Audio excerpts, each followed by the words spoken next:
Hello नमस्कार, स्वागत है आपका सुमो बायोलॉजी ऑनलाइन क्लासेस में। देखिए, आज हम लोग चैप्टर 4 के कुछ क्वेश्चंस को डिस्कशन करने जा रहे हैं। क्लास 12 बायोलॉजी के चैप्टर 4 रिप्रोडक्टिव हेल्थ। ठीक है जी, जनन स्वास्थ्य संबंधी समस्याओं का क्वेश्चन का हम लोग यहाँ पे प्रैक्टिस करते हैं आपके आने वाले नीट के लिए। वह विधि जिसमें सहायक जनन प्रौद्योगिकी के अंतर्गत एक स्पर्म को सीधे ओवम में इंजेक्ट करते हैं। स्पर्म को सीधे ओवम में इंजेक्ट करने क्या कहलाती है? इंट्रासाइटोप्लाज्मिक स्पर्म इन्फ्यूजन, अंतःकोश की शुक्राणु निक्षेपण। इसको बोलते हैं हम लोग अंतःकोश की शुक्राणु निक्षेपण। अगर हम लोग किसी डोनर से अगर गैमीट को, युग्मक को इंट्राफेलोपियन मतलब फेलोपियन ट्यूब में इंट्रोड्यूस करें, डिम्बाइनी में इंट्रोड्यूस करें तो कहलाती है गैमीट इंट्राफेलोपियन ट्रांसफ़र। अगर युग्मनज को इंट्रोड्यूस करें तो कहलाती है जाइगोट इंट्राफेलोपियन ट्रांसफ़र। और प्राकृतिक रूप से वीर्यसेचन कराएं तो कहलाती है आर्टिफिशियल इंसेमिनेशन। यहाँ पे हमारा आंसर हो जाएगा ICSI अंतःकोश की शुक्राणु निक्षेपण। ठीक है जी, चलिए आगे चलते हैं। एक जनसंख्या में शिशु मृत्यु दर बढ़ गई है, शिशु मृत्यु दर बढ़ गई और मातृ मृत्यु दर में कमी हो गई, तो परिणाम क्या होगा? परिणाम ये होगा जनसंख्या वृद्धि दर में कमी आ जाएगी, क्योंकि शिशु नए पैदा हो रहे शिशु में मृत्यु दर बढ़ गई और मातृ मृत्यु दर में कमी आ गई। ठीक है जी, तो जनसंख्या वृद्धि दर में कमी आ जाएगी। इससे ये होगा। भरपूर दूध पिलाने वाली माताएं साधारणतः गर्भधारण नहीं करती हैं। क्यों नहीं करती हैं? क्योंकि जो भरपूर दूध पिला रही हैं, बच्चा पैदा होने के 4 से 6 महीने तक अगर वो एक्टिवली लैक्टेट कर रही हैं, भरपूर दूध पिला रही हैं, तो उनमें मात्रा ब्लड में बनी रहेगी प्रोलैक्टिन की काफ़ी ज़्यादा। प्रोलैक्टिन हार्मोन होता है, प्रोलैक्टिन की मात्रा काफ़ी ज़्यादा बनी रहेगी जो मिल्क स्राव में हेल्प करता है। लेकिन प्रोलैक्टिन साथ के साथ क्या करता है? गोनेडोट्रोफिन की मात्रा कम कर देता है। गोनेडोट्रोफिन में आते हैं आपके फॉलिकल स्टिमुलेटिंग हार्मोन और लुटिनाइजिंग हार्मोन। और फॉलिकल स्टिमुलेटिंग हार्मोन क्या करते हैं?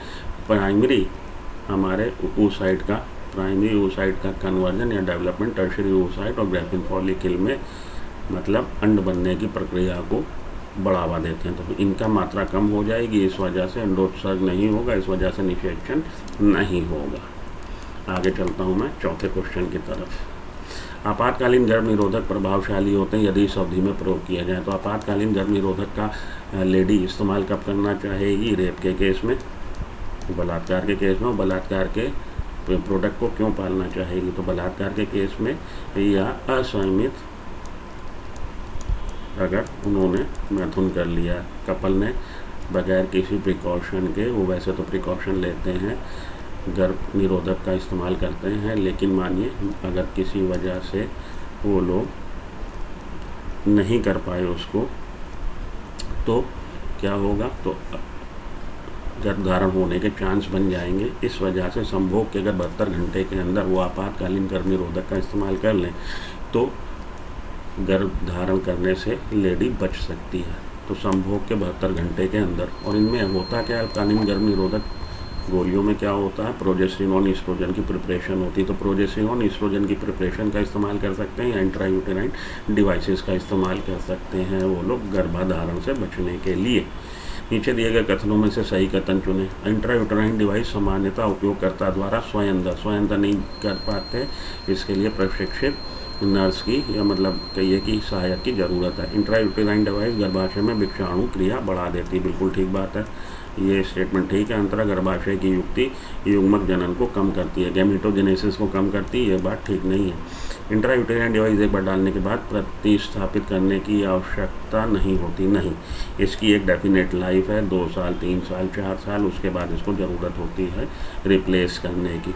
तो स्टेटमेंट कौन सा ठीक है? इंट्रायूटेराइन डिवाइस ये जो है गर्भाशय में वृक्षाणु क्रिया को, फैगोसाइटोसिस को बढ़ाती है। काम करने का तरीका है संगर्भता, MTP, संगर्भता मतलब MTP medical termination of pregnancy, संगर्भता का चिकित्सीय समापन, गर्भता का चिकित्सीय समापन, मेडिकल टर्मिनेशन ऑफ प्रेगनेंसी से संबंधित कथन है, सही विकल्प चुनें। MTP की सलाह साधारणता प्रथम तिमाही में दी जाती। बिल्कुल ठीक बात है, प्रथम तिमाही में ये अपेक्षाकृत सेफ है।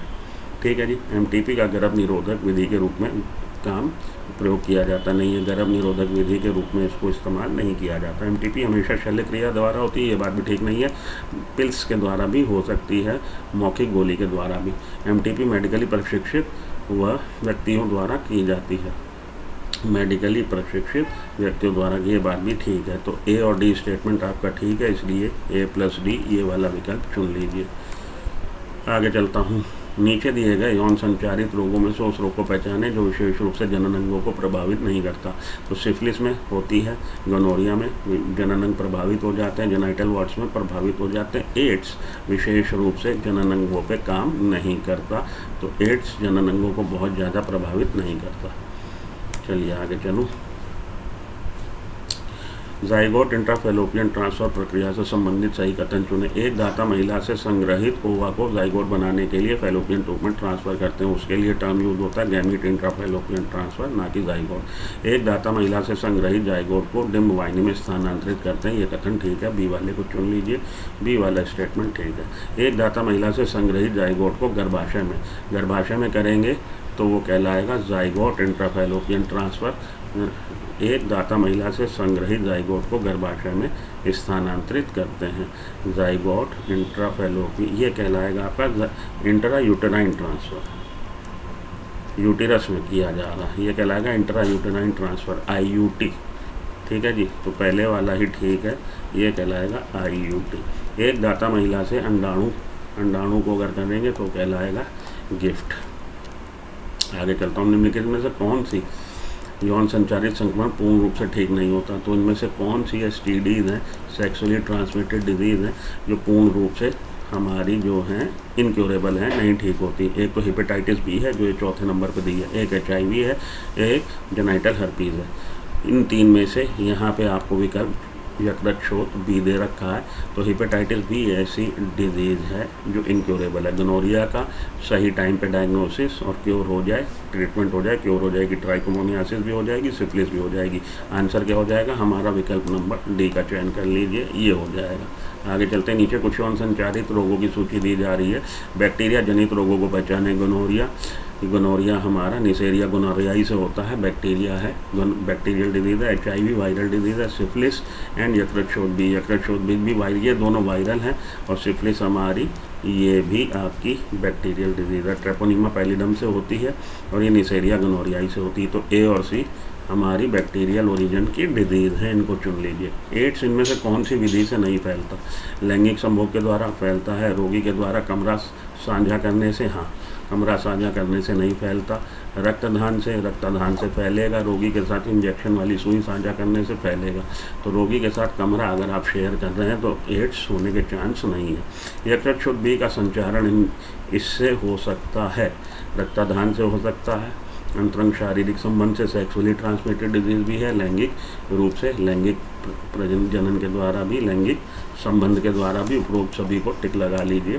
यकृत शोथ B उपरोक्त सभी विधि से हो सकता है। एक टेस्ट ट्यूब बेबी, परक नली शिशु से संबंधित निम्नलिखित में से कौन सा कथन सही है? अंड का निषेचन शरीर के बाहर पूर्ण होता है, निषेचित अंडे को फिर माता के गर्भ में रखा जाता है जहाँ जेस्टेशन पूरा होता है। जी यही है हमारा परक नली शिशु का कॉन्सेप्ट। अंड का निषेचन माता के जननांग तंत्र में होता नहीं जी, बाहर होगा निषेचन। प्रीमैच्योर जन्मे शिशु को एक इंक्यूबेटर में रखा जाता है, इसका टेस्ट ट्यूब बेबी से कंसर्न नहीं है। हाँ अगर प्रीमैच्योर डिलीवरी हो गई तो उसका इंक्यूबेटर से कर सकते हैं, लेकिन मेन चीज़ क्या है? मेन चीज़ है कि निषेचन बाहर होगा, फर्टिलाइजेशन, उसके बाद हम लोग जाइगोट को ट्रांसफ़र कर देंगे according to the cell number. अगर 8 सेल तक का है जाइगोट तो फैलोपियन ट्यूब में ट्रांसफ़र करेंगे, डिम्ब वाहिनी में। अगर 8 सेल से ज़्यादा है, 16 सेल तक है, तब हम लोग गर्भाशय में ट्रांसफ़र करेंगे।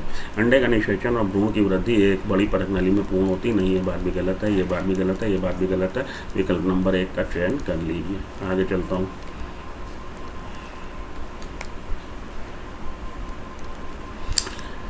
अंतःगर्भाशय युक्ति से निकलने वाले कॉपर आयंस क्या करते हैं? कॉपर आयंस क्या करते हैं? लोथ को रोकते हैं, नहीं, अंडोत्सर्ग को रोकने का काम इनका नहीं है। शुक्राणुओं की भक्षाणु क्रिया को बढ़ाते हैं। हाँ जी, ये आपकी बुक में साफ साफ दे रखा है कि ये फैगोसाइटोसिस बढ़ा देते हैं स्पर्म का, तो शुक्राणुओं की भक्षाणु क्रिया को बढ़ाते हैं। गर्भाशय को अंतरोपण के लिए अयोग्य बनाते हैं। शुक्राणुओं की गतिशीलता को कम करते हैं।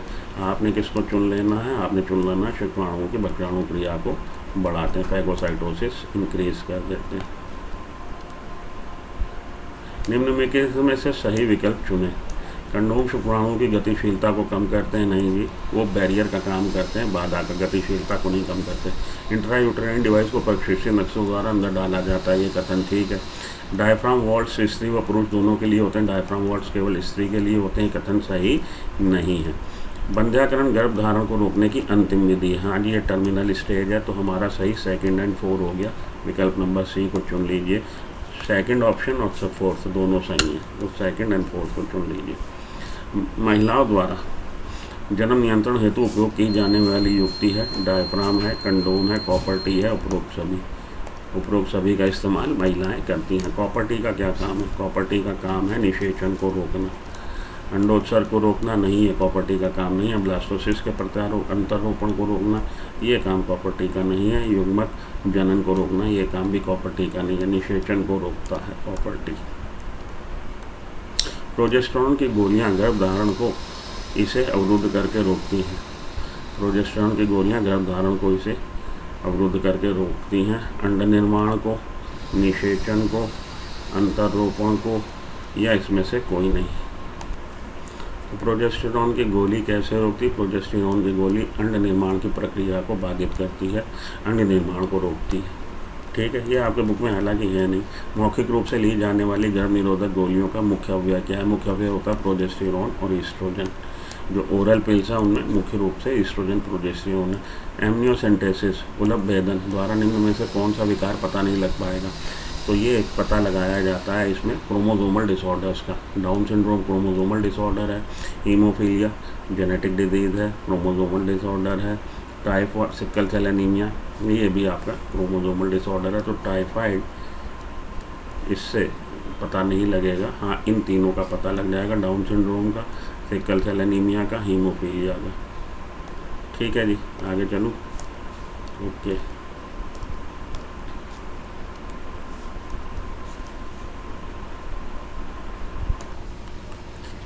हाँ जी, जनसंख्या और जनसंख्या वृद्धि के संबंध में निम्नलिखित में से कौन सा कथन सही नहीं है? देश की आज़ादी के समय भारत की जनसंख्या 35 करोड़ थी, सही है। सन 2000 में भारत की जनसंख्या 100 करोड़ हो चुकी थी, सही है। जनसंख्या वृद्धि का मुख्य कारण मात और मृत्यु दर में कमी और जनन आयु वाले वर्ग में वृद्धि है, ठीक है। 2001 में जनसंख्या वृद्धि दर 3% थी, 2% थी, तो यही आपका सही जवाब है, क्योंकि गलत कथन है। हमसे पूछा गया इसमें से गलत कौन है? गलत कथन यही है हमारा कि ये कह रहा है जनसंख्या वृद्धि दर 3% थी, 2001 में 2% थी। आगे चलते हैं। गर्भ निरोधक की विधियों में कौन सी विधि नहीं आती? आवधिक संयम। गर्भ निरोधक की विधियों में से प्राकृतिक विधियाँ होनी चाहिए। गर्भ निरोधक की प्राकृतिक विधियों में क्वेश्चन होना चाहिए, प्राकृतिक विधियों में से कौन सी विधि है जो नहीं आई थी? आवधिक संयम होता है, प्राकृतिक टाइप है। बाह्य स्खलन होता है, स्तनपान अनात्र ये होता है, स्तनपान निषेध ये प्राकृतिक विधि में नहीं है। तो 3 विधियाँ हैं जो प्राकृतिक विधि है। आवधिक संयम बिल्कुल ठीक बात है, बाह्य स्खलन बिल्कुल ठीक बात है, स्तनपान अनावृत ये बात भी ठीक है। तो आपका सही जवाब हो जाएगा कौन सी विधि नहीं आती? स्तनपान निषेध नहीं आता। चलिए आगे चलें। अंतःगर्भाशय युक्तियों का उनकी श्रेणी अनुसार गलत मिलान इसमें से कौन है? लिप्पस लूप हमारी औषधि रहित है, हार्मोन मोचक प्रोजेस्टासर्ट है, कॉपर मोचक मल्टीलोड 375 है, कॉपर लोचक LNG20 हमारी हार्मोन मोचक है।